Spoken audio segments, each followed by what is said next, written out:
All right, today I'm gonna address something real quick because this is gonna be at the end of an experiment.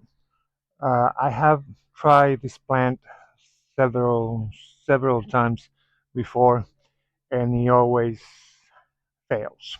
So I found this one again a couple of weeks ago. Uh, when I got it, it was like it had three leaves. This is a Alocasia Suarezanensis, I'm sorry, what? He's wrong.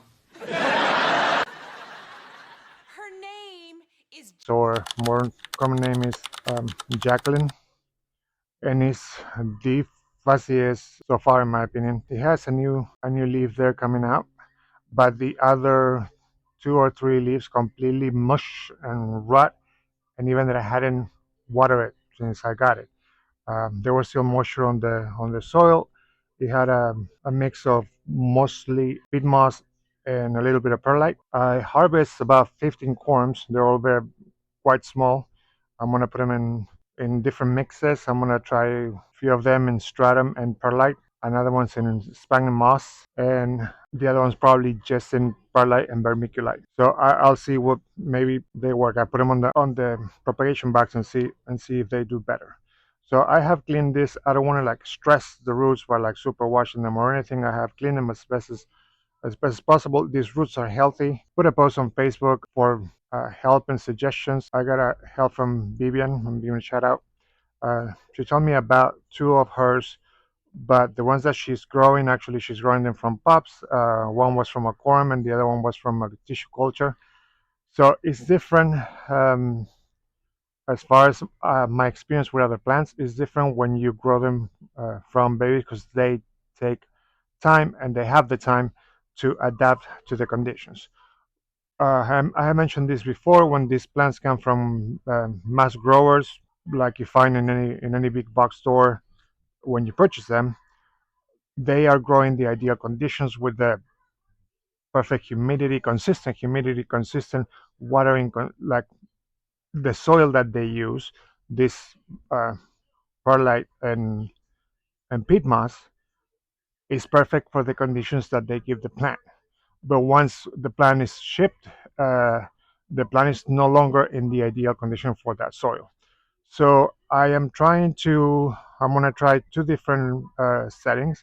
Something that has worked recently with me was the that I got this from the Sydney plant guy. The what he did with the Alocasia Friedek to do the moss and the leca in the bottom. So I have two settings of that. I'm gonna do one of them like this. I'm gonna put them in moss with leca in the bottom, and the other one I'm gonna put them in a really chunky mix.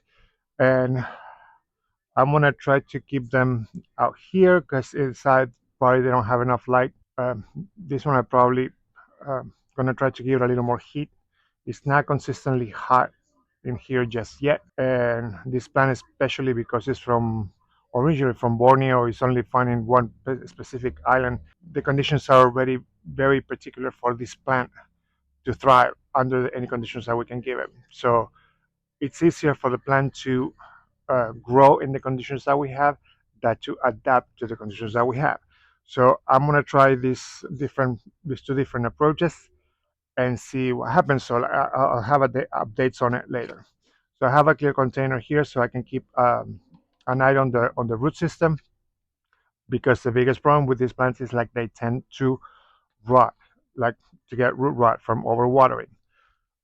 Vivian was mentioning that she almost let them completely dry out, the soil to completely dry out. She had them one of them had on chunky mix, and the other one on pond. All right, editor David here again. Something is definitely wrong with my microphone. It keeps dying really fast. Hopefully the new one get here soon enough. But meanwhile, let me finish this video in a voiceover. So the good thing about this is that a couple of days have passed since I did this repot, and I already have updates. So here, as you see, I did the one that has still the single leaf.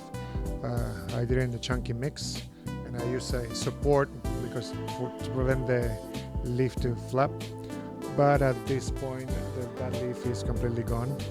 So it was just a hopeful thinking or wishful thinking. Now with the other setup, the one in leca and sphagnum moss, I use a sphagnum moss that is actually really shredded. I ordered that by mistake. It's for vivariums, and it's quite shredded, so it's between the peat moss and the sphagnum moss. So it works well for this setting regardless. Also, it makes it easier later on when it's time to repot the plant, so the sphagnum moss doesn't get so attached to the roots. But this was the setup, the little grow that was happening on that one. It has also flopped, so I will do an update on this later on. But I will appreciate very much if you can drop a like, comment, and give me tips, because I really need them. As you know, alocasias are not my forte. Share with friends, or maybe some of them have a tip for me. And please subscribe, it means the world to me. And if you want to add extra support, please go to the link here below, and so I can continue doing these videos. Thank you so much for sticking around, and I will talk to you soon. Bye.